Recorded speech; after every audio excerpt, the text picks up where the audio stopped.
नमस्कार दर्शकों, आज बिहार सरकार के द्वारा इस शुक्रगुजार शनि गुलजार कार्यक्रम में आज जो प्रस्तुति हुई है, इन बालिकाओं के नृत्य प्रस्तुति है और सुगम संगीत की हम बात करते हैं। क्या नाम हुआ आपका? जी, मेरा नाम मेधा रानी है और आज हम सभी यहाँ पे लोकगीत की प्रस्तुति देने के लिए आए थे, जिसमें हम लोगों का गायन था, समूह लोक गायन, जो हमारी पूरी टीम के साथ हमने प्रस्तुत किया है और जिसमें हम लोगों ने चैती, झूमर, पूर्वी झूमर की प्रस्तुति दी है। ये आप पढ़ाई केवल संगीत की करती हैं कि और कोई विषय वस्तु है? मैं ग्रेजुएशन कर रही हूँ, जिसमें हाँ, मैं संगीत में ही ग्रेजुएशन कर रही हूँ और हमारे टीम के सारे मेंबर्स जो अलग अलग क्षेत्र की पढ़ाई कर रहे हैं, लेकिन संगीत में भी उनका उतना ही योगदान रहा है। नाम बताइए। सबको नमस्कार, मेरा नाम सुमेघा श्री हुआ। आप पढ़ाई करती हैं? जी हाँ, मैं पढ़ाई करती हूँ। संगीत की कोई और विषय है? संगीत की भी करती हूँ और साथ में साइकोलॉजी से मास्टर्स कर रही हूँ। तो ये सुगम संगीत में लोकगीत पर आपका अधिक ध्यान रहता है? जी हाँ सर, लोकगीत पे हमारा या फिर मेरा कह सके ध्यान इसलिए रहता है क्योंकि कहीं ना कहीं हम देखते हैं कि हमारी जो प्रथा है, हमारी जो परंपरा है, वो कहीं पीछे छूटती जा रही है। तो हमारी ये कोशिश है कि ज़्यादा से ज़्यादा हम अपने बिहार की संस्कृति को और अपने कल्चर को राष्ट्रीय और अंतर्राष्ट्रीय स्तर पे भी लेके जाएं। नाम बताइए। जी नमस्कार, मेरा नाम सुषमा कुमारी है और मैं पटना से हूँ। पटना ही के रहने वाली जी, है। लोक कला के प्रति ऐसी रुचि कैसे जगी?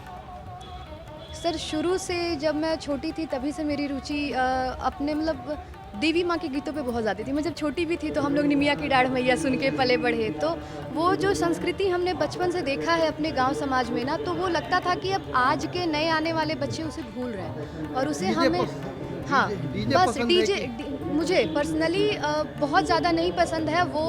अब देखिए हर चीज़ समय के हिसाब से शोभा देती है, तो अब कभी वैसा पार्टी फंक्शन कार्यक्रम का आयोजन है घर परिवार में, तो कभी कभार डीजे भी ज़रूरी है, बट उस लेवल पे नहीं जहां हम अपनी संस्कृति को भूल जाएं। अगर हम अपनी संस्कृति को, अपने लोकगीतों को डीजे में भी बजाएं तो वो और सुंदर लगेगा। भविष्य में क्या करने का इरादा है? भविष्य में मेरा बस यही आशा भी है और शौक़ है कि मैं अपनी लोकगीत, अपने बिहार की लोकगीतों को बड़े मंच पे बजते हुए सुनूं और जो अभी हमने देखना शुरू कर दिया है, क्योंकि हमारे बिहार से बहुत अच्छे अच्छे कलाकार निकल रहे हैं अब, क्योंकि हमारी सरकारें, हमारी संस्थाएं इतना अच्छा काम कर रही हैं कि अब बच्चों को बड़ा बड़ा मंच भी मिल रहा है।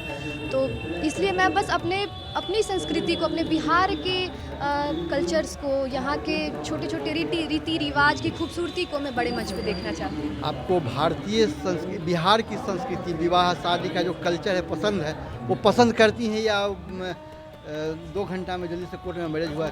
जी बिल्कुल मंगल गीत के नहीं बिल्कुल भी नहीं। मैं आज भी यही पसंद करती हूँ कि हमारे यहाँ विवाह का शुरुआत सर पे तेल लगा के, मोटा मोटा काजल लगा करके हो और पूरे रीति रिवाज से वो जो 3 दिन का कार्यक्रम होता है, पूरे विधि विधान से शादी हो, क्योंकि शादी जो होती हो जन्म जन्मांतर का रिश्ता होता है। और यही जब आपने आजकल के नए फैशन में देख रहे हैं कि शादियाँ टिक नहीं रही हैं, तो भाई झटपट शादी करो तो वो झटपट ख़त्म भी होगा ही। तो लंबा चलाने के लिए लंबा प्रोसेस करना पड़ेगा कि उपवास रहो, वो कष्ट झेलो विवाह का, रात भर जगो, वो पूरा कार्यक्रम करो, तो वो सब कुछ एक हमारा बना हुआ है संस्कृति। उस सब के पीछे एक वजह थी, जिस वजह को ही लोग भूल रहे हैं। रात में जागना शादी में बहुत जरूरी है क्या? हंसने का मौका ज़्यादा मिल जाए। जी सही बात है, लेकिन सब लोग ना भी जाके, जिनको शादी करनी है उनको तो जगना ही पड़ेगा, उनके साथ ऑप्शन नहीं है।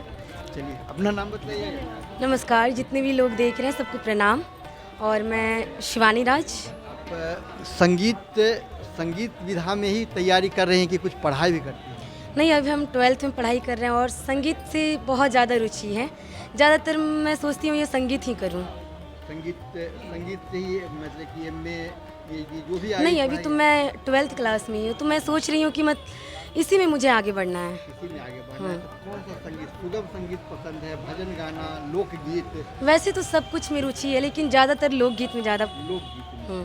अच्छा, लोकगीत में बिहार में जो प्रसिद्ध 2-3 गीतें हैं, उसमें बहुत ज़्यादा प्रचलित 3 हैं, ये कौन कौन सा है, याद है क्या? जैसे हमारे यहाँ झिझिया गाया जाता है, होली गाया जाता है और गोदना गाया जाता है। बहुत सारे ऐसे अनेक प्रकार के गीत। जैसे कि एक उसमें है, मिथिला में बहुत ज़्यादा प्रचलित है, सामे चकेवा, और दूसरा गीत है झिझिया, और एक है कजरी। बहुत ज़्यादा लोग गाते हैं। तो आप बताएंगे सामे चकवा क्यों गाया जाता है? क्योंकि इनके बारे में मुझे उतना नॉलेज तो नहीं। झिझिया झिझिया इसलिए गाया जाता है क्योंकि उसमें मतलब गांव भर में जो लेडीज़ होती हैं वो मतलब माथे पे क्या कहते हैं उसको घड़ा रख के उस पर दीपक जला के घूमती हैं चारों बगल, और हाँ छिद्र वाले दीपक में। वो डायन को समाप्त करने का, वो भगवती का आराधना है। जैसे कि वो डांडिया होता है, बिहार में झिझिया है। और कजरी क्या है? कजरी तो हम लोगों के यहाँ सावन में गाया जाता है। सावन के झूला में जितनी विवाहित लड़कियां होती हैं वही लोग शायद कजरी गाती हैं। क्या आप जानती हैं? सर थोड़ा सा मुझे इनके बारे में जानती हैं कजरी के विषय में? जी, सावन के महोत्सव में उसको गाया जाता है। कजरी एक तरह से झूला मतलब झूलते हुए। हाँ, झूला झूलते। सावन की खूबसूरती को मनाने के लिए पहले के ज़माने में लड़कियां कजरी गाया करती थी। नई विवाहिता होती हैं, बहुत ज़्यादा रुचि लेती हैं, कुंवारी भी रुचि लेती हैं। कजरी मूलतः सावन के लिए ही बना ही गया है। हाँ, वो हमारे बिहार के लोक गीतों की यही तो खूबसूरती है कि वो हर चीज़ पे अपनी एक कला है, उसमें अपना एक गीत बना हुआ है। धन्यवाद। चलिए, ये कलाकारों के द्वारा जो आज शुक्र गुलजार में प्रस्तुति दी गई है, एक प्रयास है कि लोग अपनी संस्कृति को जगाएं। आज पूरे सीरियल में जहाँ भी देखिएगा गुजराती, मराठी, पंजाबी और बंगाली सीरियलों की धूम है। बिहार में इतने कलाकार, यही कलाकार उन धारावाही में भाग लेते हैं, मंचन करते हैं, लेकिन बिहार के इन नवोदित कलाकारों को देखकर लग रहा है कि नहीं, बिहार में संस्कृति और बिहार के कला लोकगीत को लोग जीवंत रखने के लिए तत्पर हैं। आनंद अमन, पटना।